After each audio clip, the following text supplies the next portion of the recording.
Amid the birthday songs and the glow of candles, Daniel Ross, the soldier who'd been missing for 15 years, suddenly showed up in town. But no one remembered him. No one recognized the face carved up by the war. Even the little boy sitting next to Emily looked at him like he was a stranger. So who was that child to her? And what really went down in this town that turned Daniel into an outsider? Daniel Ross came back to town on a late autumn afternoon. The bus dropped him off right at the same old crossroads he used to know, but no one seemed to remember him anymore. The gas station was still standing, the pumps humming just like they always had, but his name, his place in the town was gone. Erased from every conversation, every memory. The place was the same, but the people had moved on without him. He walked down the narrow road that cut through the town, past houses that once felt like home. Now, all he caught were strange stares and closed curtains. Daniel had hoped for a smile, maybe even a nod of recognition. Instead, the silence clung to him. The town treated him like an outsider, a man who didn't belong. When he turned onto Maple Street, he froze. From a distance, strings of lights twinkled across the porch of a white house. A banner hung over the front door in bright blue and gold letters. "Happy birthday, Ethan." Laughter spilled out into the street, mixed with the playful sound of kids' songs. Daniel's chest tightened. His heart slowed, then raced. That house. It was Emily's house. Emily. The girl he had once promised he would come back to. The girl whose letters had never reached him once. The war swallowed everything. He had no paper trail left, no proof of what they had shared. But her face was etched so deep in his memory that not even years of hell could erase it. Daniel stepped closer, his hand shaking as it brushed against the chipped white gate. From the open window came the smell of cake, thick with vanilla and butter. It carried him straight back to the summers, when Emily would hand him a glass of lemonade out on her porch. He swallowed hard. Inside, kids were yelling, "Blow out the candles!" and then a chorus of singing filled the air. Daniel peered through the crack of the door. A big cake sat in the middle of a long table, its candles glowing bright. At the head of the table stood Emily. Her hair was tied up now, her smile tighter, more guarded. Next to her was a boy, maybe 12 years old. His eyes sparkled in the candlelight, and something in his face cut Daniel deep, so familiar, it hurt. Daniel pushed the door open just a little, and the hinges squeaked. Heads turned. The singing died halfway through. The music stopped cold. The room froze. Every smiling face stiffened, shifting into confusion and disbelief. No one clapped. No one welcomed him. Daniel stood there, sweat beading on his forehead despite the crisp air outside. He forced a smile, but it cracked apart in the heavy silence. Emily saw him, the knife in her hand, mid-cut through the cake, stopped dead. Her eyes widened. Her lips trembled like she was about to say his name, but nothing came out. She swallowed it back down. The room was packed, but no one spoke. Only the yellow light from the ceiling lamp washed over Daniel's worn face lined from years of hardship, covered in stubble he hadn't bothered to shave, eyes weighed down by exhaustion. He looked more like a drifter who had wandered in from the cold than a man returning to his own life. And then, the boy turned. The candles still flickered, their glow shining on his innocent eyes. He looked Daniel up and down. No spark of recognition, just the curious stare of a child at a stranger. His voice rang out, clear and sharp, slicing through the tension. "Who are you?" That single, innocent question knocked the breath out of Daniel. The walls seemed to close in. He tried to answer, but his throat locked tight. Memories crashed into him all at once. Nights spent writing letters from the battlefield, imagining a home that might still be waiting for him, dreaming of the ordinary, simple happiness he had fought for. And now, it all shattered. All that was left was a boy's cold question, cutting him down to nothing. Outside, the wind shook the trees, scattering dead leaves across the roof. They clattered like a ticking clock, counting down to something Daniel couldn't stop. He didn't know whether to step inside or back away. The room was still as stone, every pair of eyes locked on him. Emily hadn't moved. Her eyes glistened, red at the edges, but she didn't run to him. She didn't call his name. She just stood there, frozen between past and present. That's when Daniel understood. He was a stranger in his own story. He drew in a breath that felt heavier than any he had taken in war. His shoulders sagged under the weight of all he carried: 15 years of absence, of loss, of the world marching forward without him. Excitement had brought him back. But now he was swallowed by the loneliness of being forgotten, and the heartbreak of seeing the woman he once loved choose silence over recognition. Still, in the boy's eyes, behind the innocence, behind the curiosity, there was something, a faint flicker, a spark Daniel couldn't name but couldn't walk away from either. Then came the sharp clatter of a spoon dropping to the floor. The sound cut through the air like a gunshot, snapping the silence in half. Everyone flinched. And Daniel knew whatever happened next, it was going to be even harder than the moment he was standing in. The birthday room still felt heavy, like some invisible dust had settled on everything. Daniel stood at the doorway, struggling to breathe steady, his eyes locked on Emily. The moment dragged out, stretched thin by silence so sharp you could hear the wall clock ticking in its dry, steady beat. Emily bit her lip, then turned away. She walked slowly to the wooden cabinet against the wall. No one else in the room dared move. Nobody wanted to break whatever strange spell was hanging over them. Emily bent down, opened a drawer, and rummaged through it for what felt like forever. When she finally stood, her hands clutched a battered yellow folder, edges curled, stains marking where too many fingers had touched it over the years. She walked back across the room, her steps dragging like she was wading through mud. She set the folder down on the table, right beside the birthday cake, whose little candles were still burning low, wax dripping down the sides. Her hands shook as she let go, then quickly tucked them behind her back, as if she couldn't bear to admit she was handing him proof that denied his very existence. Daniel stepped closer. His calloused fingers brushed the folder. The paper crackled beneath his touch, a small sound that hit him like a hammer in the chest. He opened the first page. And there it was, in bold black print, certificate of death, cold, final, and underneath, the name he had lived with for 47 years, Daniel Ross. He read it again, and again. Each word cut deeper. Cause of death, 3 letters.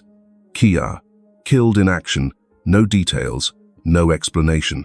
Just those words, and the heavy red seal of the army stamped at the bottom like a final sentence. His ears rang. The room around him blurred, fading like fog over glass. He couldn't hear the people, couldn't feel the weight of their stares anymore. All he could feel was his heart pounding, hard enough to hurt. He thought back to the times he had nearly died for real, the mines that exploded under his buddy's boots, the screams echoing through smoke and fire, the winter nights out on some frozen border where even your own breath cut like knives. He had survived all that. His scars were proof. And yet here, in the middle of his own hometown, one thin piece of paper declared him dead. He turned the page. A battlefield report, notes from a fight long ago, the list of the dead, his name right there in the 3rd column, next to friends whose faces he could still see clear as day. Then a receipt for the transfer of remains. Somebody had signed for a coffin that was never delivered. Daniel felt like he was reading the biography of a stranger, but every detail pointed back to him. His life, twisted, rewritten, and buried. He lifted his eyes and scanned the room. No one would look at him. Neighbors, cousins, people who once shook his hand, now staring at the floor. They all saw the same thing. In the records, he was gone. And the man standing here, flesh and blood, was a ghost who shouldn't exist. A smile crept to his lips, but it wasn't joy. It was bitter, cracked, almost mocking. Here he was, a soldier who had walked through fire, who had stared death in the face and lived, and now he was stripped of his identity by a damn folder of paperwork. He squeezed the edge of the file so hard his knuckles turned white. Memories came rushing back. Emily's first letter to him when he enlisted, filled with faith and promises to wait.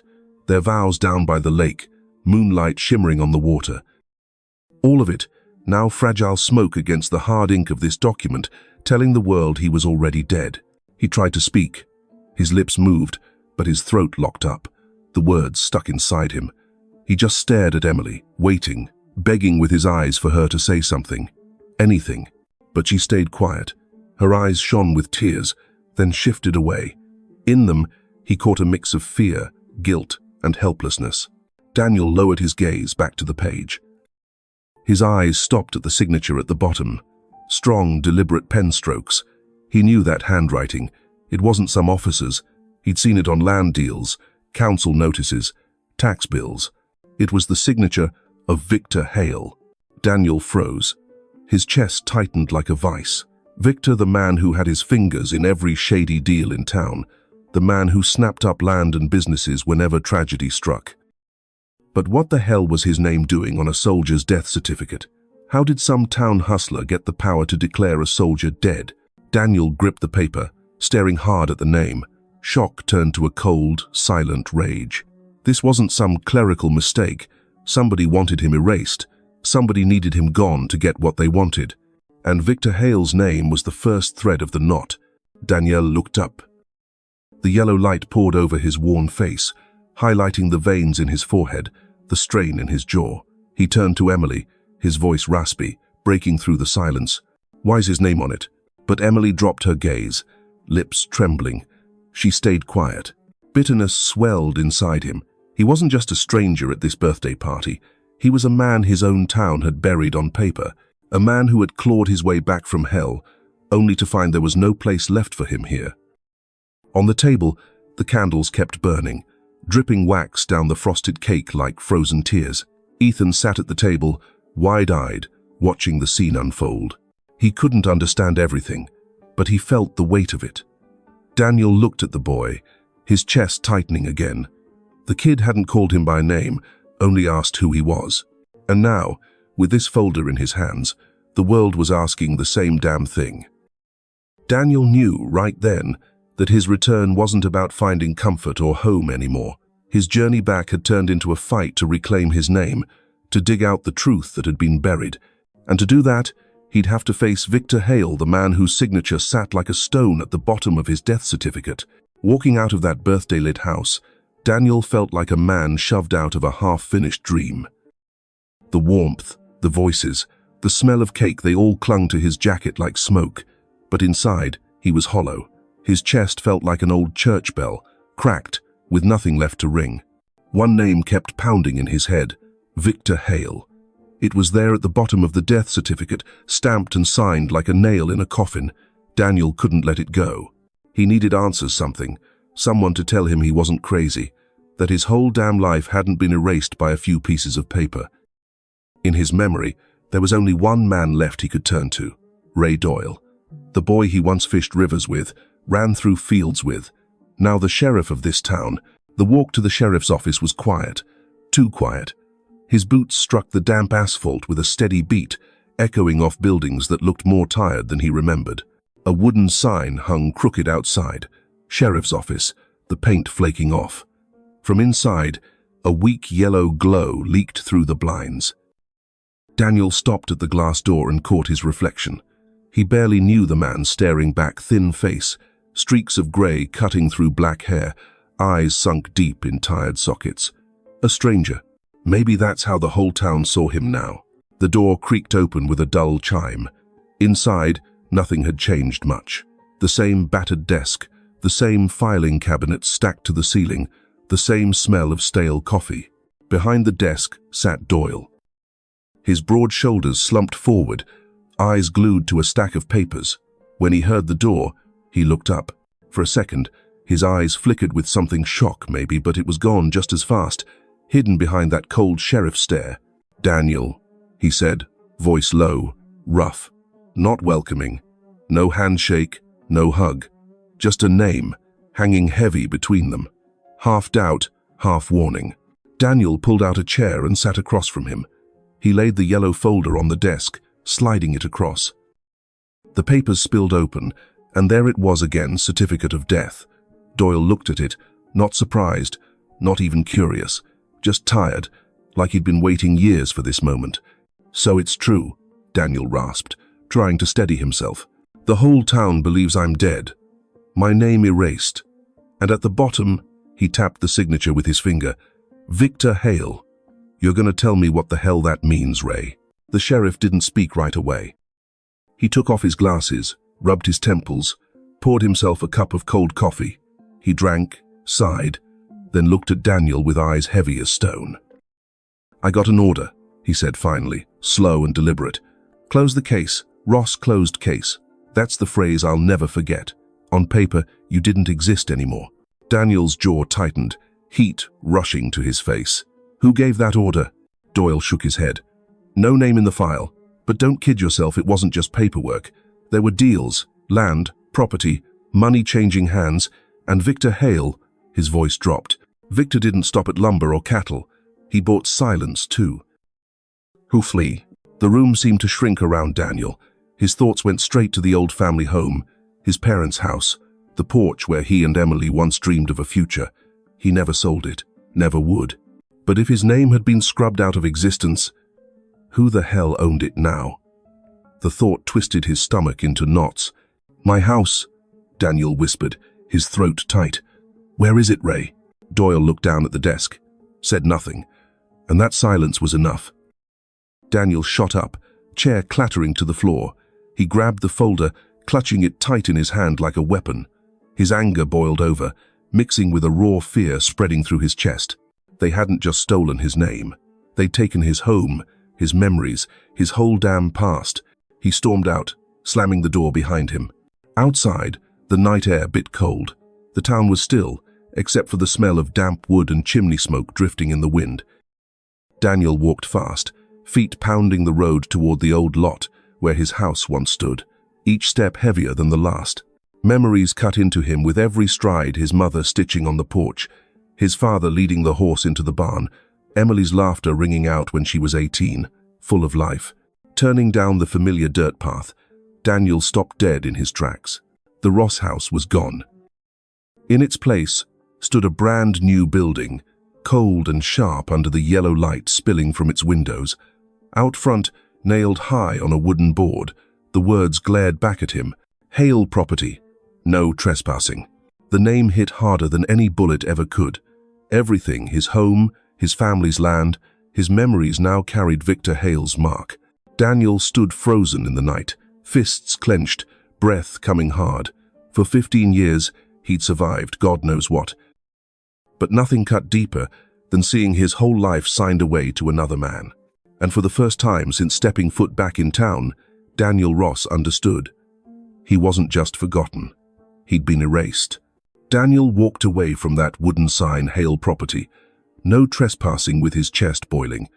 It felt like the whole damn town was trying to swallow his past whole. The memories that had carried him through the battlefield, the scraps of hope he held onto when everything else went black, they'd been scrubbed out by a signature and a plank of wood. He gripped the folder tighter, knuckles white, like he could crush the papers inside. His boots carried him down a slope leading out of town, toward the edge where the cemetery sat beneath a stand of old cypress trees. It wasn't a place he figured he'd visit this soon. At least not to look at his own name carved in stone. The iron gate groaned when he pushed it open, rusted hinges squealing like some cruel joke. Inside, the graveyard stretched quiet and endless, rows of headstones lined up under the fog. Wild grass pushed up between the markers, old flowers lay wilted, and here and there, glass jars still held the stubs of burned-out candles. Daniel walked slow, gravel crunching under his boots. Each step echoed in that silence. He passed familiar names, schoolmates, neighbors, a couple of men he'd fought beside who never made it home. His throat tightened, then he stopped. There it was, a grey stone, leaning just a little, moss creeping over its edges, carved deep into the surface. Daniel Ross, his birth date, and beneath it, the words, "Beloved son, fallen hero." Daniel froze. His chest felt like it had been hit with a hammer. He was staring at his own grave. Like some ghost, reading the eulogy to a life he hadn't finished living. Anybody passing through here would believe he was lying beneath that dirt, resting in peace. But here he stood, flesh and blood, his eyes burning with the sting of the cruelest kind of joke. And then he saw it. On the grave sat a small bouquet of fresh flowers, wild yellow daisies, still damp with morning dew. They weren't store-bought.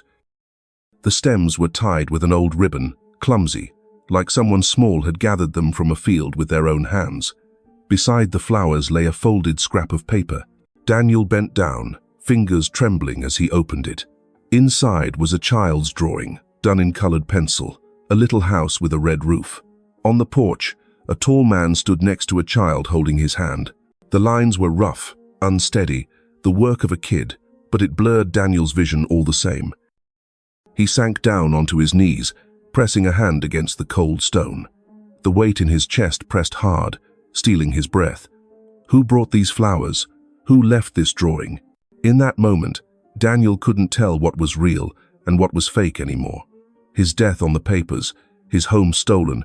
Now this headstone, it was like the universe was laughing in his face. But those fresh flowers and that childish sketch, they carried something the papers couldn't erase. A flicker of light in all the darkness, proof that someone out there remembered. Someone still believed he was real, even if the whole town had erased his name. Daniel closed his eyes, and the past came rushing back in a flood. Emily's smile the last time he saw her, when they were young and foolish and full of dreams. The nights in the barracks, clutching that old photo of the two of them, whispering promises to himself about coming home. The ache in his gut when the last letter from back home never arrived, and silence stretched into years. All of it poured into this one gravestone, proof of betrayal, proof of how the truth could be bent and broken until it barely resembled reality. His hand brushed over the drawing again. He studied the crooked lines, searching for meaning in them. A child had drawn a father, even if he'd never met him. That thought shook him more than anything else. If the boy who drew this was Ethan, the kid with the star-shaped birthmark, then maybe the thread between them hadn't been cut after all. Maybe it had just been hidden.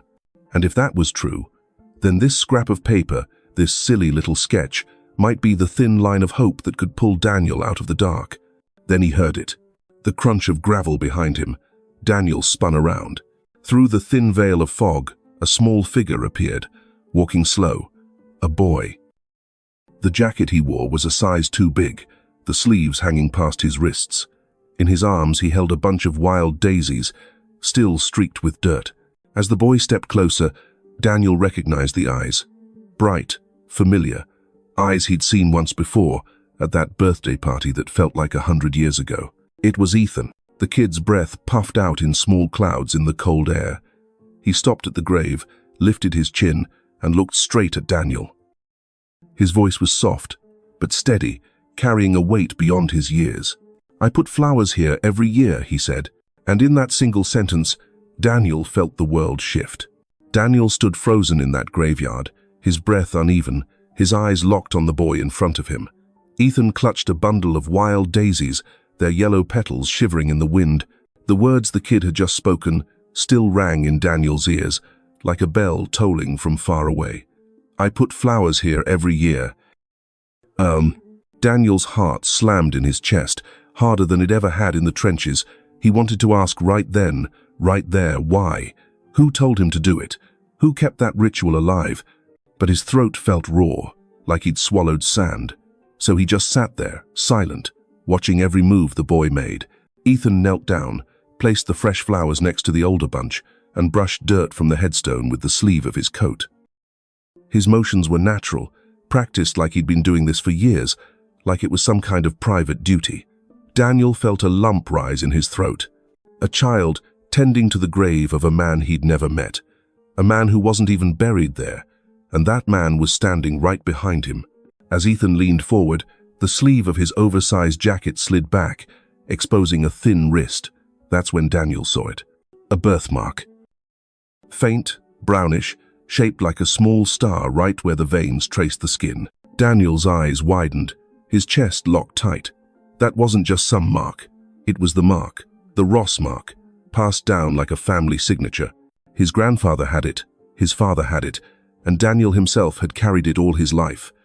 It was rare, almost like a secret stamp burned into the bloodline. And now, there it was, shining back at him from this boy's wrist. Daniel dropped to his knees, trembling, and grabbed Ethan's arm before he could think. The boy flinched, startled, his wide eyes darting up in confusion. Daniel couldn't even speak. He just stared at that birthmark, tracing its edges with his eyes, knowing every line by heart. It hit him like a wave, hard and cold. Every secret, every missing year, every unanswered letter, they all crashed down into this single moment. His heart hammered, but it wasn't fear. It was recognition. The kind of recognition that shakes a man to his bones. He looked up, dazed, staring off into the foggy horizon. Memories hit him like a slideshow he couldn't stop. Nights laughing with Emily when they were young, promises whispered under the porch, letters lost to the war, the 15 years of silence. And now, standing right in front of him, undeniable as the ground beneath his knees, Ethan was his son, his blood, his flesh. The boy tilted his head, puzzled, innocence and suspicion flickering across his face. "Mister, what's wrong with you?" he asked softly, his voice carrying a sting Daniel couldn't bear. Daniel swallowed hard, words lodged in his throat like glass. That question cut deeper than a knife. He let go of Ethan's wrist and slumped onto the damp grass, burying his head in his hands. The whole world seemed to go silent. No birds, no wind, just the pounding of his heart and the ache tearing through his chest. Then he heard it, a soft sound behind him. Daniel raised his head, and there she was, Emily. She stood a few feet away, wearing a grey coat, her hair pulled back in a loose knot. Her eyes were rimmed red, like she'd been holding back tears for hours. He realized she must have been there the whole time, watching him piece it together, their eyes locked, and in that look, years collapsed. The girl he'd loved, the woman who had carried on without him, they were both there in that gaze. He didn't need to ask. He only waited, bracing himself, needing her to say it. Emily walked closer, slow and careful, until she stood beside Ethan. She placed a hand gently on the boy's shoulder, steadying him. But her eyes never left Daniel. Her lips trembled as though the words were tearing their way out, caught between silence and confession. And then, finally, her voice cracked, breaking into the cold air. "Ethan is your son." The words hit harder than any shell Daniel had ever faced in war. His whole body shook, his heart lurched, both breaking and stitching itself back together in the same beat. He looked at Ethan again, those familiar eyes, that small star-shaped birthmark, and there was no more doubt, no more pretending. He was looking at his own flesh and blood. For years he'd believed he had nothing left, that the war had taken it all, his future, his home, his name. He'd walked through this town as a stranger, erased from every story, buried alive in paperwork and silence. But now there was this boy. His boy. The cemetery around them faded into nothing. It didn't matter anymore whose name was carved into the stone, or who had signed the papers that erased him. What mattered was right in front of him, breathing, alive, carrying his blood forward. Daniel pressed a hand to his chest, fighting back the storm inside. He had no idea how to bridge 15 years of absence, no idea what words could possibly come next. But he knew one thing with absolute certainty. The world had just handed him back something he thought was gone forever. And for the first time in years, the weight of being forgotten didn't crush him. It lifted, just a little, enough for him to breathe. The bar sat on the edge of town, right off the old highway where truckers used to pull over for a break. The neon sign over the door flickered in sickly blue, half the letters burned out years ago. Inside, the air was thick with cigarette smoke, and the sour smell of spilled beer soaked into the wooden floor. The jukebox in the corner groaned out some static-filled tune that nobody was really listening to. Daniel sat alone at the back, a half-warm bottle of beer in front of him, untouched, and a yellow folder he'd carried out of the sheriff's office. He'd gone through the papers 100 times, his eyes dry and stinging, but none of it made sense. How the hell could a man like Victor Hale sign off on his death certificate? And worse, why had the whole town bought into it like gospel? He poured the beer into a glass, watched the foam spill over the rim, but didn't bother to clean it up. His mind was stuck on Ethan, on that small birthmark in the shape of a star etched into the boy's wrist. 15 years gone, and now suddenly he had a son. His own flesh and blood growing up right here in this town, hidden, raised without ever knowing who his father was. The thought should have lifted him, but joy didn't come easy. It got smothered by something heavier, anger that burned in his chest. Who forced Emily into silence? Who buried his name under a pile of lies? Who stole 12 years of his boy's childhood from him? Every road led back to one man, Victor Hale. The door creaked open. A cold wind rushed in with the sound of heavy footsteps. Daniel didn't have to look up. He knew. The whole bar seemed to sag under the weight of the man who'd just walked in. A couple of locals glanced over their glasses, then quickly looked away. Victor Hale made his way to the back, his long coat sweeping the floor, his cologne sharp and expensive, out of place in a dump like this. He sat down across from Daniel without asking, without a word, just letting his eyes do the talking. That smirk of his carried more venom than most men's curses. "Well," Victor said finally, his voice smooth and heavy, like oil sliding across the table. "Hard to believe. A dead man sitting here, drinking beer in my town." Daniel's hands curled into fists, his nails digging hard into his skin. He didn't answer, just shoved the folder across the table. Victor gave it a glance, then chuckled under his breath. "That paper," he said, "weighs more than you do. People trust it." "They don't trust you. Paper doesn't lie. But you," he shrugged, "you're just a shadow crawling back from a war everybody's already forgotten." Blood rushed to Daniel's temples, but he kept his voice low, rough. "What the hell did you do with my name, my family, and the boy?" Victor leaned in, propping an elbow on the table, his cold eyes inches away. "I did what the town needed. Dead men don't get rights. You disappeared, so I filled in the blanks.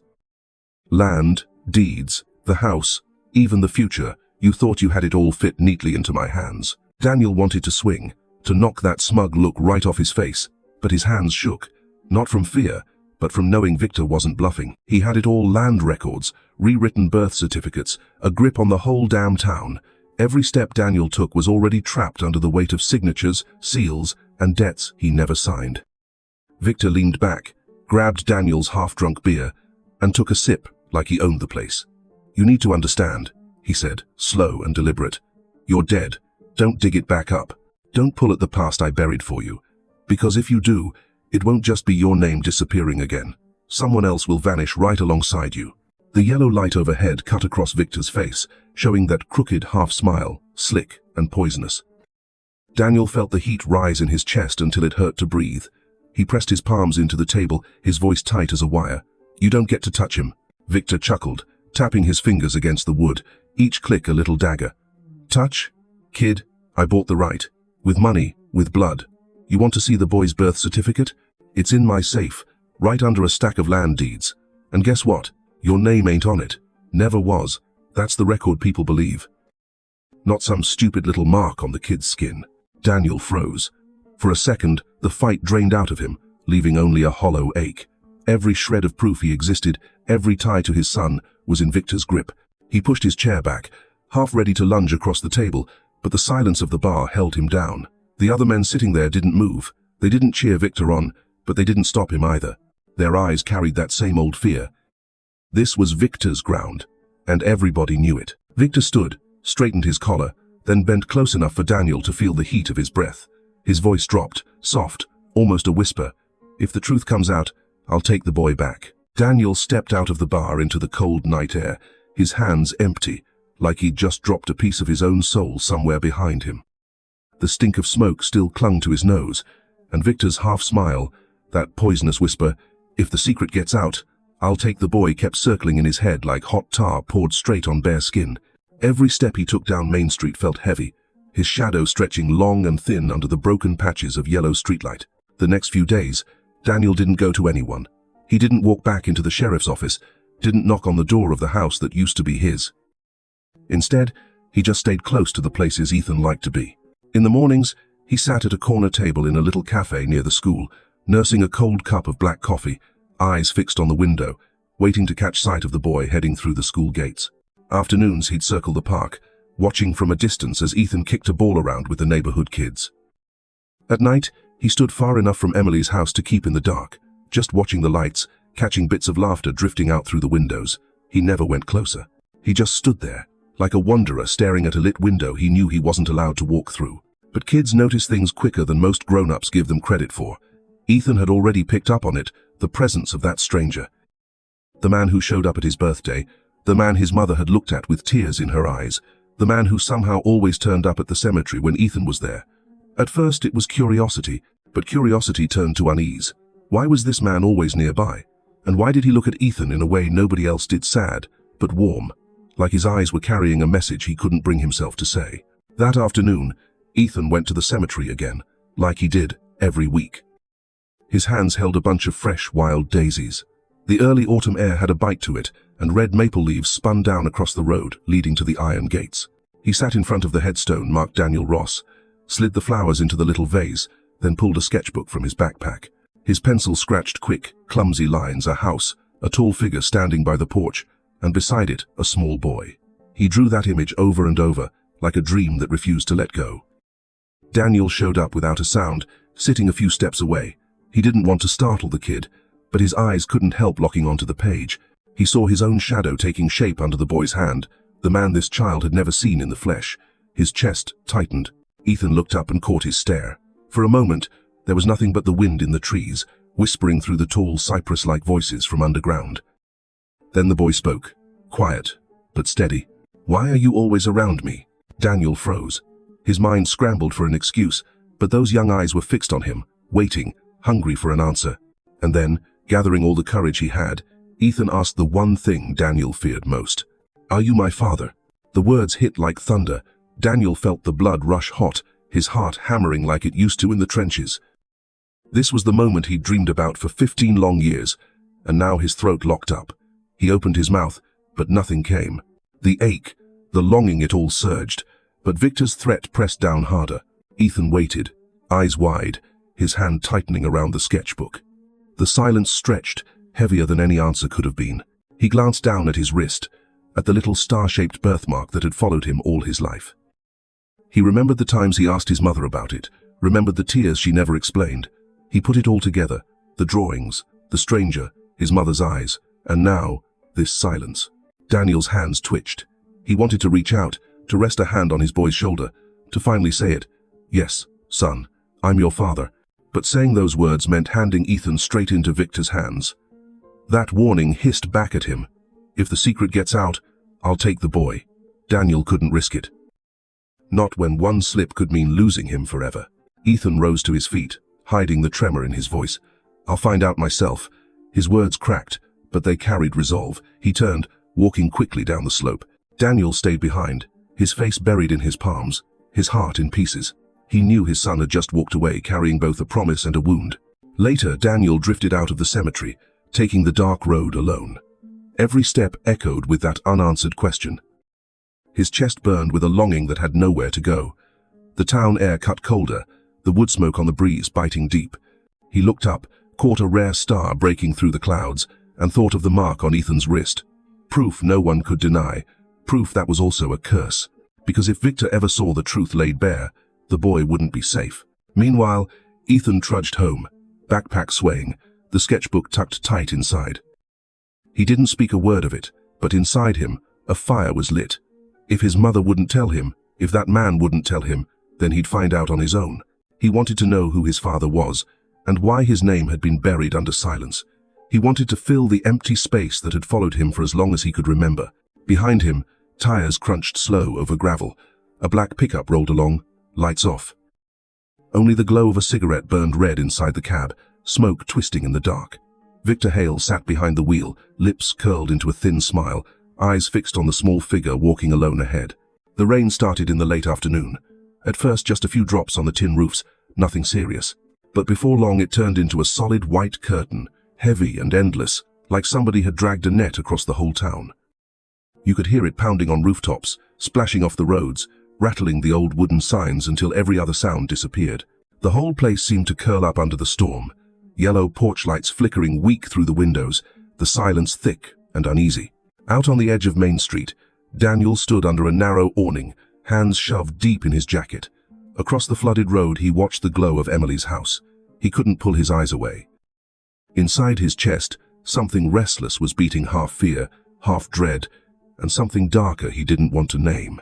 It was the same kind of feeling he'd carried in combat, the seconds before shells fell or the rifles cracked. His body always knew before the world caught up, and right now it was telling him, something's coming. He'd come back from war with scars that never healed right, inside and out, and if there was any reason for it at all, it was the boy Ethan. But the closer he got to him, the more he felt that invisible rope tightening around them both. Tonight, in the storm, that rope felt like it was about to snap. Upstairs in his room, Ethan hadn't gone to bed yet. He sat at his desk with the small lamp glowing soft on his sketchbook. The window was cracked open, the curtains whipping in the wind. The pencil shook a little in his hand, but the picture was clear enough. A red-roofed house, a tall man standing in the doorway, and beside him a smaller figure, a boy. He drew it again and again, like something inside was whispering to him that this was the life he really wanted. Now and then he stopped, staring out through the rain, looking for a shape he couldn't quite name. In his chest, there was a hole growing bigger by the day, and he already knew what name belonged there. Father. He'd asked his mother before. Every time it was the same. She'd drop her eyes, fight back tears, then change the subject. He never understood why. But ever since that stranger, Daniel, had stepped into their lives, everything felt different. His mother couldn't hide the storm in her eyes when she looked at him. And in Daniel's gaze, Ethan caught something deeper than sadness. Something like a bond he couldn't explain. The night dragged on slow. Ethan's head grew heavy and finally dropped to the desk. Outside, the wind snapped hard, throwing the window wide. The rain came surging in, pulling the curtains down like a stranger's hand. He drifted into sleep, not knowing the darkness had already slipped inside his room. Emily woke with a start at the crack of thunder. Her heart hammered. She knew something was wrong. She rushed upstairs. The door to Ethan's room was banging back and forth with the wind. She pushed it open, and her blood ran cold. The bed was empty, the window wide open, curtains snapping wild. The little vase of daisies still sat on the sill, but Ethan was gone. Her scream tore through the house. "Ethan, my baby!" She stumbled onto the balcony, rain slashing across her face, her voice breaking into the storm. She ran downstairs, threw open the front door, and into the flooded yard she went, shouting his name into the downpour, desperate, hopeless. Every cry was swallowed by the endless rain. Daniel had been across the street the whole time. The moment he heard her scream, he bolted. He crashed through the door to find Emily collapsed under the open window, her face pale, eyes wide with horror. She clutched at him, voice cracked and shaking. "Where is he, Daniel? Where's my boy?" She said it again and again like some curse she couldn't stop. He scanned the room, the tangled blankets, wet footprints across the floor, the marks on the window frame where someone had forced it. Everything pointed to one thing: kidnapping. The guilt slammed into him like a fist. He'd been right there. He'd felt it coming, and still, he hadn't moved. Just like the battlefield all over again, 1 second too slow and men went down. Only this time, it was his own son. His eyes burned, but no tears came. The grief twisted quick into something harder: rage. Emily clung to his shirt, screaming, "This is your fault. If you hadn't come back, if you hadn't dragged us into the past, none of this would have happened." Every word hit like a knife. Daniel didn't argue. Deep down, he knew she wasn't wrong. But he also knew this. He wasn't about to lose the boy. Not without a fight. Headlights cut across the yard. Sheriff Doyle rushed in, rain dripping off his coat, boots thick with mud. He took one look at the room, then stopped dead. After a long silence, he sighed, voice heavy. "I gotta tell you both the truth. This isn't the first time." They turned to him, shocked. Doyle's eyes dropped to the floor. "Victor's taken in orphans before. On paper, he looks like a saint. A man with money, helping kids nobody else wanted. But it was a scam. He pocketed the federal aid. And those kids? They disappeared. Every last one. Nobody asked questions. Nobody dared. It's like they never even lived here." Simple. The words hit Daniel like a hammer. He grabbed Doyle's collar, snarling, You knew and kept quiet." Doyle didn't fight back. He just closed his eyes. "I had no choice. He had money, he had records. My hands were tied. I tried to hold on to what little I could, but with Ethan, I failed." Daniel shoved him back, chest heaving. The rain hammered on the windows like a war drum. Panic over the missing boy, guilt for not protecting him, fury at Victor's lies, it all boiled in him like a storm he couldn't contain. He wanted to smash something, to roar until the walls came down. Instead, he just stood there, fists clenched until blood ran from his palms. Emily collapsed onto a chair, shaking, whispering through sobs, "Oh God, he's only 12. Her grief filled the room, mixing with the storm outside. Daniel looked at her, aching to hold her, but the years of distance and the cruel truth between them froze him in place. He turned away, scanning for anything, any clue. That's when he saw it. On the bookshelf, between notebooks and colored pencils, a small folded piece of paper. He grabbed it. The ink was smeared from the rain, but the words were still there, scrawled and angry: "Return the past, or lose the future." Daniel stood frozen, hands trembling, heart slamming in his chest. He knew this wasn't just a note for him, it was for the whole town. The past they'd buried was clawing its way back, and unless he faced it head-on, his son, his only future, would be gone forever. The dirt road leading out of town that morning was a mess: deep tire tracks filled with brown water, mud sticking to everything it touched. The storm from the night before had left the sky thick and gray, the kind of low clouds that felt like they were pressing down on the whole town, burying it under a wet, heavy blanket. Daniel walked that road with his old coat soaked through, his boots caked so heavy with mud they felt like anchors. In his hand he held the wrinkled scrap of paper he'd pulled from Ethan's desk. 4 words stared back at him: return the past or lose the future. He read it over and over, the letters burning in his head like a warning siren. He had no more guesses left, no more time to waste. Every trail led to the same place, warehouse number 12. It was an old steel building out by the abandoned tracks, a place folks in town only talked about in whispers. Everyone knew trucks came and went in the dark hours, headlights cutting through the fog, but no one ever asked too many questions. They said it was Hale's property, Victor Hale, sometimes storing lumber, sometimes machinery. But it was all hearsay. What people really did was look the other way. They'd learned the hard way that curiosity came with a price. Daniel had heard the stories for years, but this time was different. His boy was missing, and that note in his hand didn't leave him any doubt the answers were waiting inside that warehouse. He followed the barbed wire fence that circled the property. And then there it was. Number 12, big and silent, its steel walls stained with rust, paint peeling off the faded words, Hale Industries. The big rolling door was shut tight. Black streaks of oil fanned out on the cracked concrete beneath it. A couple cameras hung off the roof, most broken, but enough to scare off anyone thinking of snooping. Daniel stood under a maple tree for a long breath, then pushed himself forward. Around the back he found what he was hoping for, a narrow gap in the fence where the wire had been cut, just wide enough for a man. He squeezed through, ripping his coat, scraping his arm on the metal until it bled. He didn't stop to check. Ahead of him was a rusted side door, sagging on its hinges. One hard shove of his shoulder, and it screeched open, the sound slicing through the silence like a knife. Inside, it was dark.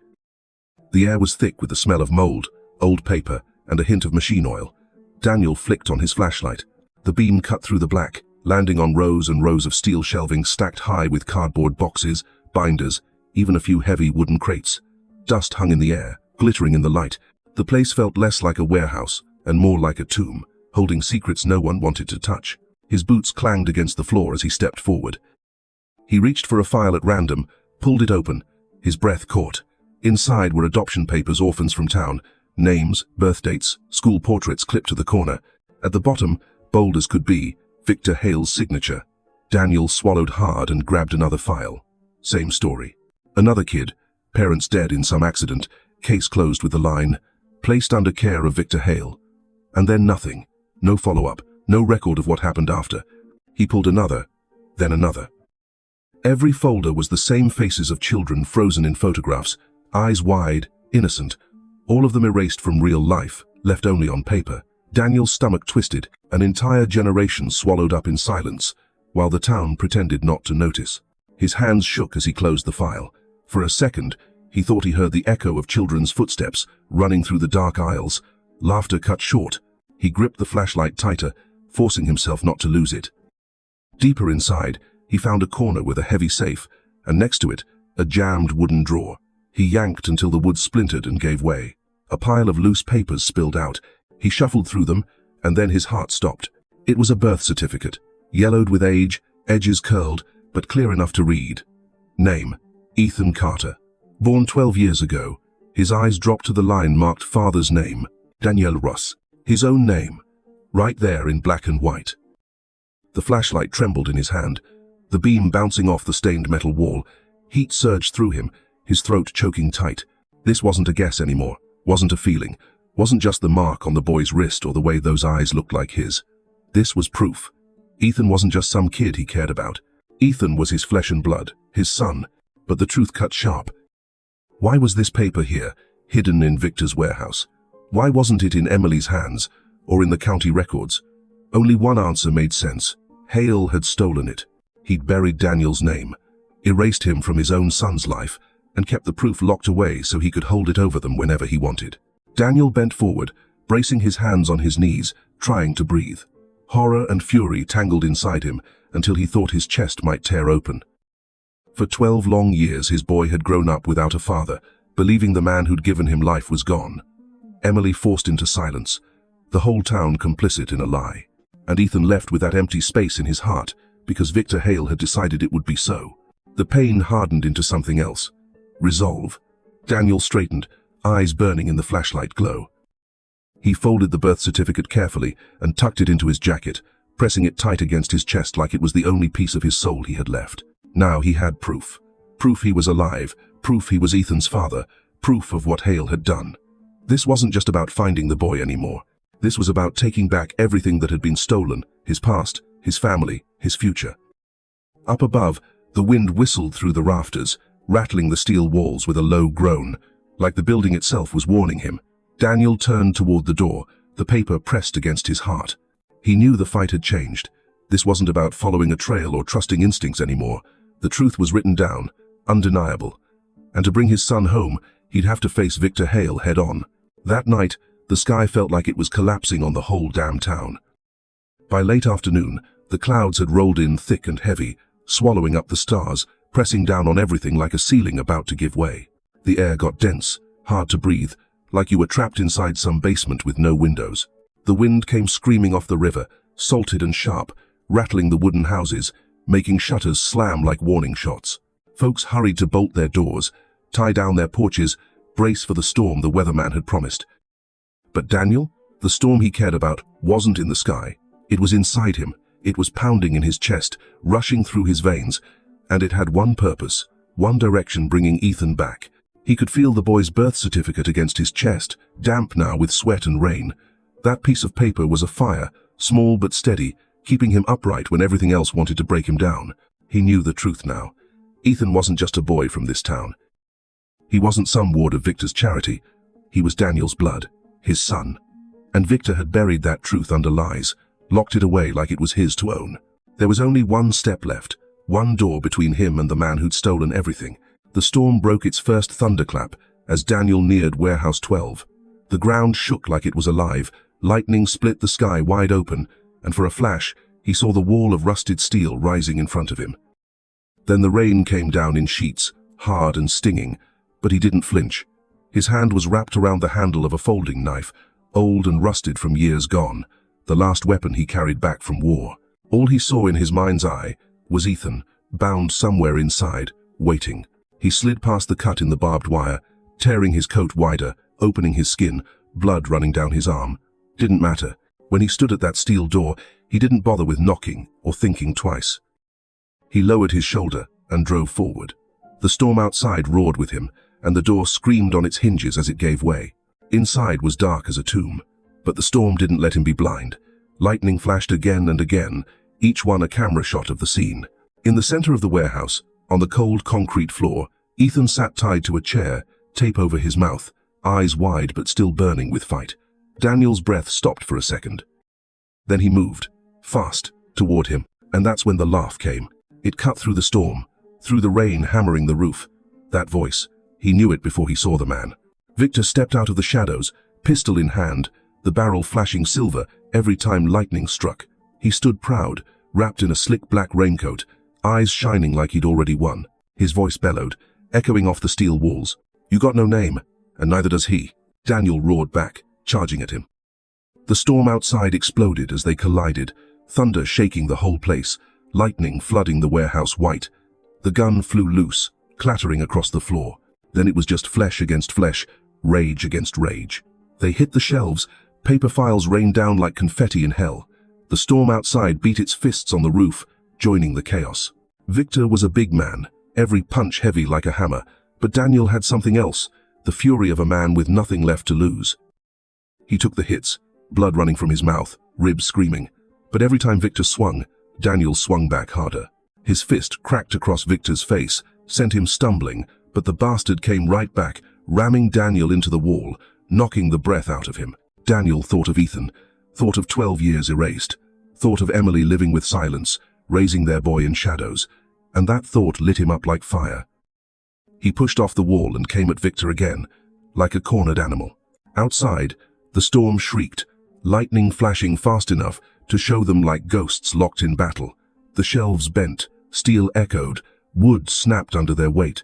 Ethan thrashed in his chair, the tape muffling his cries, but his eyes, they stayed fixed on Daniel, wide with terror and hope all tangled together. Victor clamped a hand on Daniel's throat, slamming his head down against the floor, spit flying as he hissed, "You're nobody. "You've been dead, Daniel Ross." Daniel's laugh came out broken, wet with blood, but steady. "If I'm dead, then why's my boy still here?" That line cut deeper than any blade. Victor's face twisted, fury boiling over. He drove his fist down, but Daniel braced, teeth clenched, and with everything he had left, he surged up, crashing into Victor's chest. Both men went sprawling across the concrete, limbs tangled, the storm roaring like it wanted the roof torn clean off. Another lightning strike lit Daniel's face, bloodied, battered, but eyes blazing, alive with something Victor couldn't kill. The rain pounded harder. Thunder rolled so loud it rattled the walls. They grappled, gasping, every breath sounding like the last. And then it happened. Ethan broke. His body strained against the ropes. The chair groaned and creaked under him. And for the first time he couldn't hold it in. His voice ripped through the tape, through the storm, through the chaos. "Dad!" The word cut through everything, the rain, the thunder, the sound of fists and steel. For Daniel, it was more than a call. It was proof. Flesh of his flesh, blood of his blood. And in that instant, nothing Victor had could take it away. The storm was still tearing the sky apart, thunder cracking down so hard the walls of Warehouse 12 shook like they were ready to split wide open. Wind howled through the busted frame, sounding like some wild animal hungry for blood. In the flicker of lightning, you could see Daniel and Victor tangled up in the mess of scattered files, two bodies cut to pieces, covered in blood, every punch carrying the weight of life and death. One man was fighting to hang on to power and secrets. The other was fighting for his son, and for the life that had been ripped clean away from him. Victor drove Daniel back against a steel rack. Pain shot through Daniel's spine, his breath catching sharp. Then Victor's big hand clamped around his throat and shoved him down against the freezing floor. Daniel's vision blurred. His ears roared, and for a second it felt like this was the end. But when he forced his eyes open, he saw Ethan still tied to the chair, eyes wide, making muffled cries through the tape over his mouth. That look in his son's eyes lit something deep inside Daniel, a strength that came from someplace beyond pain. His hand fumbled across the floor, touched a piece of steel pipe that had fallen from the rack. He swung it with everything he had. The pipe smashed into Victor's ribs, forcing him to let go and stumble sideways. Daniel rolled to his feet, sucking in ragged breaths, and charged again, shoulder first. The impact sent Victor crashing into the wall, rust and dust raining down like ash. Victor roared, tried to swing back, but Daniel wasn't about to give him a chance. He let loose a storm of punches, each one fueled by 15 years of being erased, each one pounding into the man who had stolen his name. Victor finally crumpled, gasping, blood at the corner of his mouth. The gun he dropped lay a few feet away, gleaming under the flash of lightning. Daniel scooped it up, his hands trembling but steady enough, and ran straight to Ethan. He pulled out his old folding knife, cut through the ropes, ripped the tape from the boy's mouth. Ethan sobbed, shaking all over, but the second he was free, he threw himself into his father's arms. Daniel held him tight, feeling that small body pressed against his chest, the heat of his son's life sinking into him like something sacred that had finally come home. "You're safe now," Daniel whispered, his voice raw and broken. "I've got you." Ethan clung to his shirt, tears mixing with the rain on his young face. Then, for the first time in his life, the word came out clear, loud, cutting through thunder itself. "Dad." Daniel shut his eyes, his heart cracked wide open. That word was proof enough. No file, no paper, no official record could ever outshine it. But the storm outside wasn't done, and neither was the night. A siren cut through the thunder, faint at first, then closer. The warehouse doors swung wide, and flashlights swept across the chaos. Sheriff Doyle stepped in, his raincoat dripping, boots thick with mud. He froze at the sight. Victor sprawled out bleeding, Daniel clutching Ethan in his arms, thousands of files scattered like broken wings across the floor. The sheriff let out a long breath, his weathered face showing more than words ever could. "God help us, Daniel. I was hoping it wouldn't come to this." Daniel said nothing. His arms stayed locked around his boy, his eyes fixed on Victor, who wasn't gone yet. Victor stirred, his body twitching, his head lifting just enough. Blood bubbled at his lips, but somehow he still wore that twisted grin. Doyle knelt down beside him, pressing a hand to the wound to keep him conscious. Victor coughed hard, spitting red, but his eyes locked on Daniel. His voice rasped out, "You want to know why I erased your name?" He stopped, dragged in a jagged breath, then forced out the words, "Because you knew too much about Cold Creek." That name hit Daniel like a knife to the gut. Cold Creek, the land out on the edge of town. Folks had whispered for years about illegal digging, about maps that disappeared, about backroom deals between Hale Industries and City Hall. And now Daniel understood. His disappearance wasn't just bad luck. It was cover. Victor needed him gone to tighten his grip on Cold Creek. Anyone who knew the truth had to vanish, even a veteran who'd once walked too close to it. Daniel's jaw locked tight, his anger flaring up again. But before he could move, Victor gave a ragged laugh. His bloody hand shook as it fumbled in his coat pocket. When it came out, lightning flashed, and the whole room saw what he held. A small black USB drive, glistening in his dying grip. Victor raised it just enough, his crooked smile half taunt, half confession. "It's all here, every file, everything." His breath rattled, his eyes dimming, but his fingers still clutched that drive like it was the last card he had left to play. Drops of blood hit the steel floor, one after another, each one louder than the storm. Daniel stood frozen. Ethan pressed against his chest, his own breath short and jagged. He knew what it meant. Right there, in the palm of a dying man, was the fate of his son, himself, and every lost child whose face still lingered in those scattered files. One small piece of plastic holding the whole truth, and it was slipping away with Victor Hale. Morning came slow to that little town, like the sky itself was worn out after the storm. The first light pushed through heavy clouds, laying itself over rooftops soaked in rain, smoke curling faint from old chimneys. The trees hung heavy with water, the streets a mess of puddles and mud, and that damp smell of earth rose thick in the air. In that rare silence, Daniel sat on the steps of the old warehouse. His shirt was torn to rags, his face cut up and bruised, but his arms were wrapped tight around Ethan. The boy leaned against his chest, eyes still red from a sleepless night, but his breathing had steadied, each small breath falling into rhythm with the heavy beat of his father's heart. Ethan didn't speak. He just sat there, still. Once in a while, he'd lift his head, those young eyes both curious and cautious, like he was asking himself, is this really my father, or just another dream I'll wake from? Daniel met that look, and though his own eyes trembled, there was something steady deep down. The look of a man who had finally found the flesh and blood he thought was gone forever. They stayed quiet, but the quiet wasn't distance anymore. It was a bridge, one that carried them from a broken past towards something they could maybe start piecing back together. Not far off, Emily stood still in the thin morning fog. Her hair hung wet, her face worn from a night of losing her son and then finding him again. She didn't come closer. She just stood, watching. To her, Daniel wasn't the young man she once knew. He was a soldier who had clawed his way back from death, carrying scars and truths no one wanted. There was still distance between them, years of it, and secrets that had chained her to silence. But when she saw her boy resting against that man's chest, a faint spark flickered inside her. Maybe, just maybe, there was still room to start again. Heavy footsteps sounded from behind. Sheriff Doyle came forward, his coat caked with mud, his face lined deep with fatigue. He stopped in front of Daniel, his old eyes sharp but weary. In his hand, he carried a small black object, crusted with dried blood, the USB Victor had pulled out before his last breath. Doyle held it out and placed it into Daniel's trembling hand. His voice was low, almost swallowed by the wind. "Your story ain't over yet." Daniel stared at that little drive, his heart sinking. Inside was more than proof about Ethan, more than evidence that his name had been erased. It was the key to the dark web Victor had built for years. Children swapped, identities erased, lives swallowed whole, all of it locked inside that plastic shell. He felt Ethan's small hand clutched tighter around his own, as if to remind him that the road ahead would be anything but easy. Daniel lifted his eyes, taking in the warehouse. Just last night, it had been a battlefield, full of blood and rage.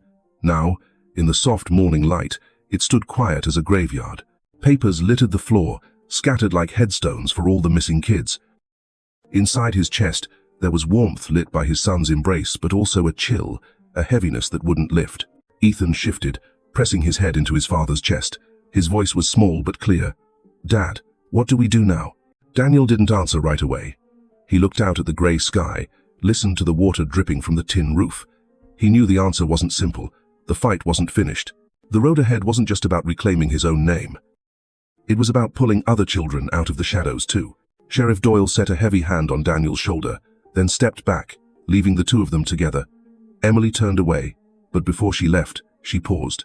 For just a second, her eyes met Daniel's. No words passed, but in that brief look there was both a confession and a fragile hope. Daniel powered on the USB. The screen lit, reflecting against his scarred face, now carrying a new hardness. The folders appeared Ethan's file among them, but there were more. A long list of names, children from the town. Each name a life, each record a wound. And in that fragile quiet of the morning, with the wind stirring those scattered files, Daniel understood. The unease wasn't going away. It would follow him. But he held his son tighter, shielding him from the dark that still lingered. Because this wasn't the end, it was the beginning. Daniel's story reminds us of a plain truth. The past, no matter how well buried, never disappears.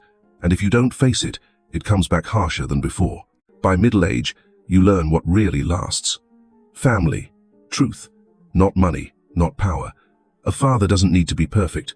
He just needs to stand up when it counts, to protect his child, to protect his own name. That alone is proof enough. The lesson? Don't run. Because only by staring down the dark can we hold on to the light for the ones we love. After the long night of storm, what remained wasn't victory or defeat, it was presence. A father sitting beside his son, knowing he still had burdens to carry, reasons to keep moving. The soldier didn't come back with miracles. He came back with patience, with the grit to face the truth and quietly rebuild what was lost. And maybe that's what all of us need at this stage of life, to look straight at the emptiness without letting it swallow us, and to turn it into fuel for living better. The story closes, but the echo stays. Each of us, no matter how lost or broken, can still find a piece of ourselves in the eyes of someone who sees us. So I'll leave you with this. What was it, in your darkest days, that kept you standing? Share it. Because your story might just give someone else the strength they're searching for.